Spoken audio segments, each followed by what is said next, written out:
Hello, welcome back. In this video, I am going to be doing my best to explain how we can actually utilize this ANOVA table that we just generating by running the step AIC after the first logistics model that we generated. Okay, so let's first actually go to this article that I just posted on Canvas. I will ask you kindly to take a good read on this article. It's going to show you the basics of logistic regression as well as the confusion metrics. In this section here, of course, I don't want you to dig further down into the math, but I want you to be aware of what logistics regression is actually calculating for us. So we do have the same equation that we had for multiple linear regression, and our interest is also the same. We would like to fit multiple linear regression here, right? We don't really want to do a different thing, but the dependent variable of the logistic regression is very different than the dependent variable, the traditional dependent variable that we would have in the multiple linear regression model. So what we do have, we actually fit these coefficients by using our file. Right? This is our intercept, for example, and this is the coefficient of our first independent variable, coefficient of our second independent variable, so on and so forth, right? So we do have these results right over here. We do see it in the estimate column. Okay, we do definitely see it here. And what else we do see? Um, we do see that the odds are actually a logarithm scale of odds. I'm going to explain what these are. Is given by this function. Okay. Well, what we are actually calculating, if I would like to put this into an equation, like in this case I explained here, I will be calculating my y, my dependent variable, but that dependent variable is actually a logarithm of odds, and odds are simply the probability of a person trying a lasagna divided by probability of a person is not trying a lasagna. Okay, so this is what the odds are. Okay, um, and then if I put it in logarithm scale, we call this log it or logit, depending on how you read it. These are the two concepts that two different pronunciation of the same concept. So again, what logistics regression would give me then, the logarithm scale of the odds in my data set. So why is this an indirect way of predicting the classification, whether a person tried lasagna or not? But it's because it makes the optimization work a lot easier behind the screen. What kind of optimization I'm referring to? Well, it's actually the minimization of the errors that I would have to have so that I could pick the best logistics regression model. Okay, so I really don't want you to dig further down into the math here, but I also want you to be able to make sense of this estimates column here that you would get out of logistic regression. So in this case, what we would do, and since we get the logarithm scale of the odds here, to be able to get the classifications, we have to put this into a transformation, this entire thing into a transformation, right? And how do we do it? And how do we retrieve the probability of a person trying the lasagna? Well, we do the transformation by taking the Euler number of both sides, right? So that this logarithm would go away and odds would remain in there, right? Again, this math is not really relevant to our discussion or this course for the sake of this course, but it is relevant to the sake of this discussion, the understandability of this discussion. And what would happen in that case is this. I would have a sigmoid function that is representing my probability of dependent variable being equal to 1. In this case, in our case, this would be the probability of a person trying the lasagna can be calculated by the sigmoid function. This whole thing is called the sigmoid function. But again, this is the math behind it. You don't need to know it. And pay a closer look into this. This would be the right side of the regression equation. Okay. So what happens if you plot the sigmoid function? Sigmoid function will take an S shape. It's going to be between 1 and 0. Okay. It's going to give me the probability that a person is going to be trying lasagna. And of course, on the x-axis, I would have this equation that I would usually get on the right side of multiple linear regression. Okay, so this is a generic explanation of how logistic regression work without even going into super mathy details. How can I put what I just learned into action and start predicting my training and test samples here? Well, let's get to it.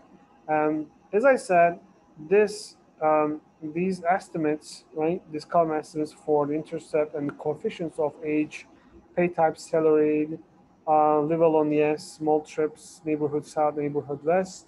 Um, so those can be put into an equation form, and you also see that equation here. I highlighted here with words, okay? And then those are also put into numbers here.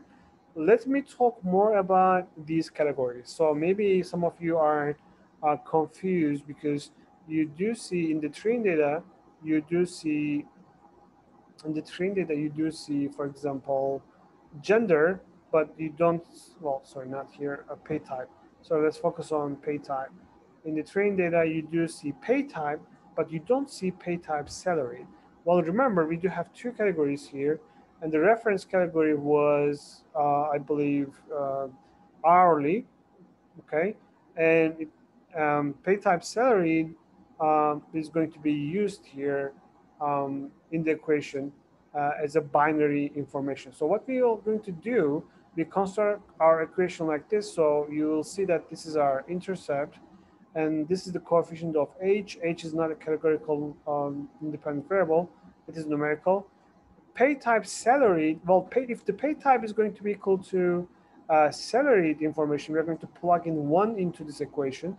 And if it is hourly, we are going to put in 0 into this equation, okay? That's how it works.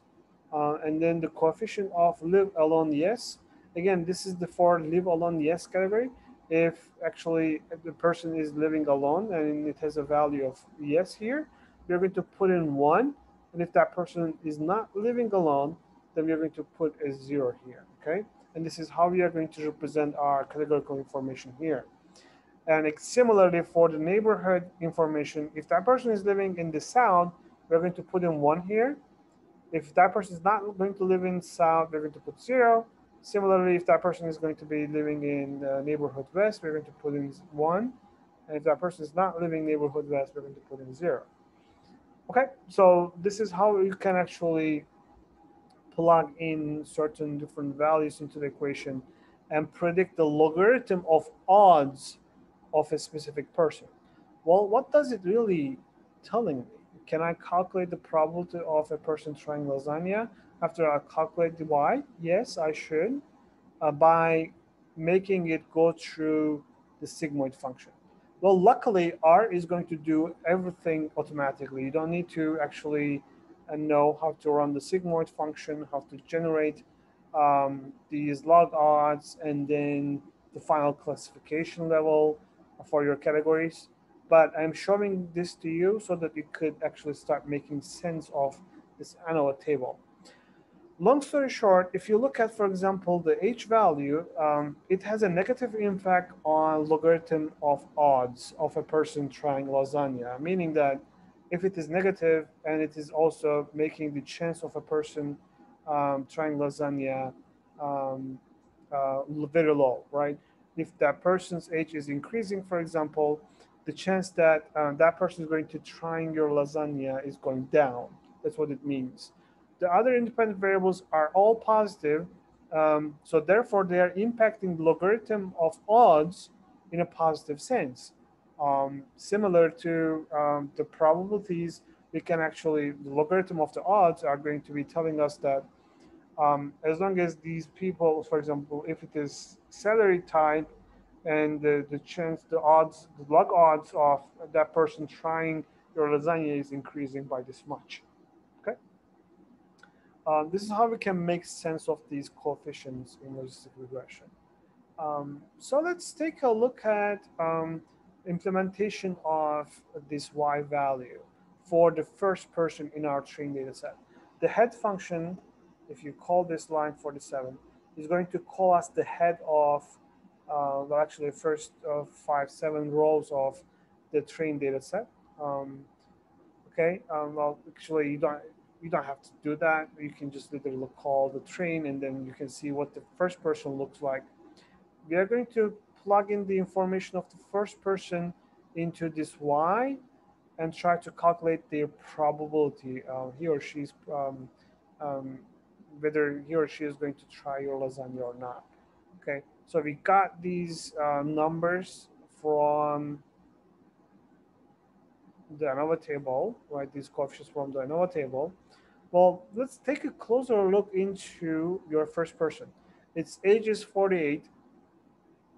Okay, its age is 48, and after intercept, I put in the 48 into age information, and let's see what else he or she has. Its pay types is salary or not. Let's take a look. Let's take a look at the paper. It is hourly, therefore I put in 0 into equation, right? So it is 1.38 times 0. And the next one here is live alone or not. Let's see. This person is living alone or not. No, they don't live alone because since I have live alone yes category here, and I will put in 0 here, right? And then I do also multiply the live alone coefficient by 0. What else I have? I do have number of mole trips that this person makes, and that will be 7. And I put in here in the equation. And finally, um, where does this person live? Let's take a look. Neighborhood, it is east. Okay, let's see.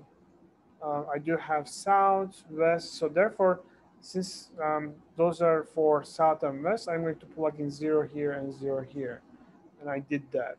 All right, let me run this. Why?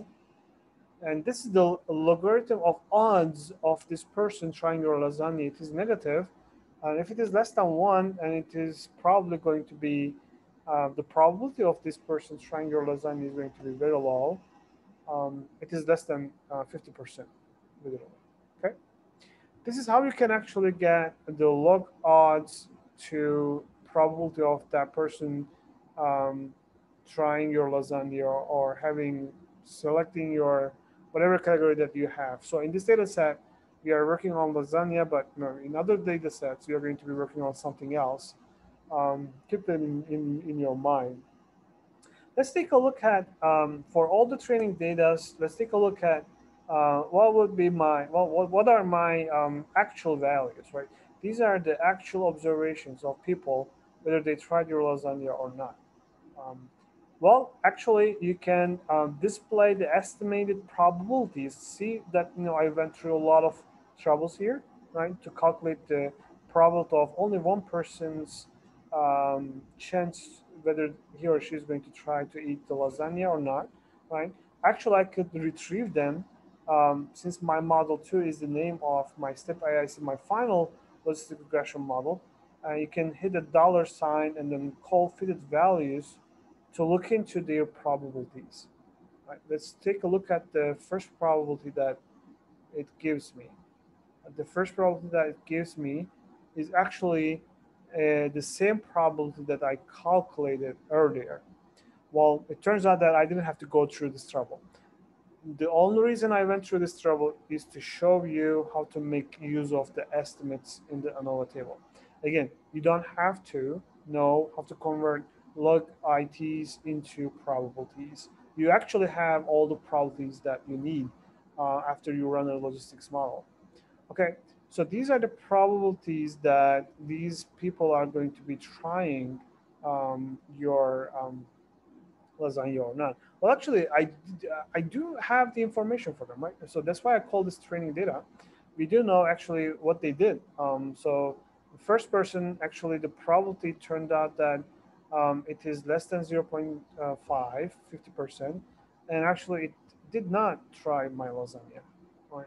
What about the what about the second one? Actually, the second person has even lower probability, but that person tried my lasagna. I could see it here, right?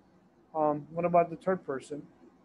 Third person has a very, very low chance, and actually, that person did not try lasagna. So this goes on and on and on and on, right? Um, well, how do I make a prediction? Well, since I generated those probabilities, I still would like to compare, how off I am, right? How off my training data predictions from my actual data. Well, we use our predict function by using my model 2, the most recent logistic regression model, on the trained data. I have to type response here because this is going to give me the same responses that I got from my model 2, basically my probabilities, okay? So let's do that. Um, P1 is actually going to give me the same probabilities that I just generated here. The only reason I'm doing it this way is because I want you to make use of predict function. Let's take a look at the first couple observations of the predict function. You see that those are the same probabilities that I had. And you can also, again, call to see whether, these first 6% tried your lasagna or not, whether the probabilities are matching up nicely. Well, number one question here is where to cut these probabilities off. Should I label, if I have, let's say, probabilities greater than 70%, should I label them people who are trying my lasagna, or I should use a different cutoff point? Sigmoid function is having a nice S shape.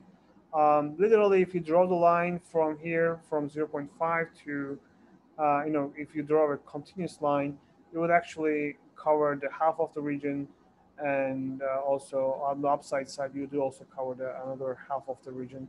Usually, we select zero point 0.5, and we say if the probability is greater than zero point 0.5, then we assume that we are in one category, and if it is less than zero point 0.5, we are in a different category. But of course, this cutoff point is up to you and up to your implementation. Um, okay, how do I do that? Well, I do use if else function, and I do say that, okay, the probability that I just generated, these probabilities, if they are greater than zero point 0.5, then label them as people who tried my lasagna. And if this condition is not true, label them as people who did not try my lasagna. All right, we generate a new vector, pred1, and then we put it in a table format. We say that, remember this contingency table format that we learned in the first module? This table format is going to use the predicted vectors that I keep here versus my actual data. And you will see what it looks like, okay? And then let's display the table 1. What it actually tells me is my confusion matrix. And I could get this confusion matrix by using a different set of packages. But long story short, I do see that in actual data, I do have my zeros and ones, people who did not try my lasagna and people who did try my lasagna. Actually, and these are the predicted information. So um, 238 of my customers, um, actually, they tried my lasagna, and I predicted 238 of them that they would actually try my lasagna correctly. I hope this makes sense. Well, I did predict 57 of them that they would try my lasagna. I'm sorry, I misspoke. So 0 means no triers and 1 means triers. So I actually here predicted that 238 of my customers would not try my lasagna, and actually 238 of them did not try my lasagna. I also predicted that 57 of them would not try my lasagna, but it turned out that they did. So I did make an error here, right? This article does a great job explaining what individual coefficients or section of this confusion matrix is. Make sure that you give it a good read to understand true positive, true negative, false positive, and false negative information. Okay, so what else I do have here? I do have the fact that I predicted that 337 of my customers would actually try my lasagna, and they did. I also predict that 45 of them would try my lasagna, but actual data tells me that they did not. All right. So this diagonal information, 338 and 337 and 238, actually my correct classifications, right? And 57 and 45 are incorrect classifications. So can I calculate the accuracy percentage? Yes, I can, but that will be on the next video.